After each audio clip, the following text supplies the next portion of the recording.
આસિમ રિયાઝે રોહિત સાથે ઝઘડો કર્યો, પોતાને શોનો હીરો કહ્યો। ટીવી એક્ટર્સ કુશાલ અને અરિજીતે કહ્યું તેને મદદની જરૂર છે। બિગ બોસ 13નો ભાગ રહી ચૂકેલા આસિમ રિયાઝ ખતરો કે ખિલાડી 14નો સ્પર્ધક છે। જો કે શોના પહેલા અઠવાડિયામાં જ ડ્રામા થયો। આસિમે અભિષેક કુમાર અને શાલિન ભનોટ સાથે ઉગ્ર બોલાચાલી કરી હતી। આ લડાઈ એટલી વધી ગઈ કે રોહિત શેટ્ટીએ દરમિયાનગીરી કરવી પડી।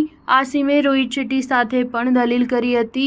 લડાઈ બાદ આસિમે શો છોડવો પડ્યો। આસિમના ફેન્સ તેને સપોર્ટ કરી રહ્યા છે, જ્યારે ઘણા લોકો તેને ઘમંડી પણ કહી રહ્યા છે। આસિમની હરકતો પર ટીવી કલાકાર કુશલ ટંડન અને અરિજીત તનેજાની પ્રતિક્રિયા સામે આવી છે। કુશલ ટંડને સોશિયલ મીડિયા પર લખ્યું છે કે આસિમ જે પૈસા અને કાર બતાવે છે તેની બેંક વિગતો બતાવો, જેથી બધાને ખબર પડે। રોહિત શેટ્ટીના વખાણ કરતા કહ્યું કે તેણે આ પરિસ્થિતિને ખૂબ સારી રીતે સંભાળી છે। ખતરો કે ખિલાડી 13નો હિસ્સો રહેલા અરિજીત તનેજાએ પણ આસિમની ટીકા કરી હતી। તેણે આસિમને ગુમરાહ અને મૂર્ખ કહ્યો।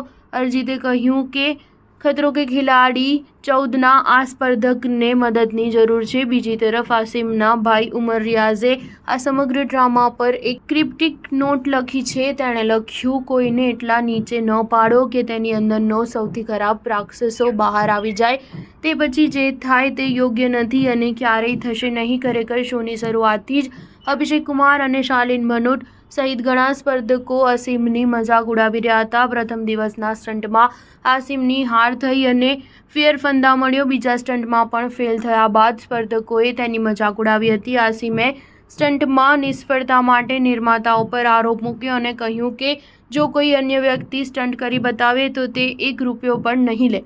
રોહિત શેટ્ટીએ વિડીયો બતાવ્યો અને કહ્યું કે ટીમ પહેલા સ્ટંટ કરે છે। આ પછી આસિમે રોહિત સાથે દલીલ કરી અને કહ્યું કે તે પૈસા માટે નહીં પણ ચાહકો માટે શોમાં આવ્યો છે। આસિમે અન્ય પાર્ટિસિપન્ટ્સને લૂઝર પણ કહ્યા। તેણે દાવો કર્યો કે તેના કારણે શોની ચર્ચા થઈ રહી છે। આખરે આસિમ શોમાંથી બહાર થઈ ગયો। સ્ટાર ન્યૂઝ 7 હંમેશા સચ્ચાઈની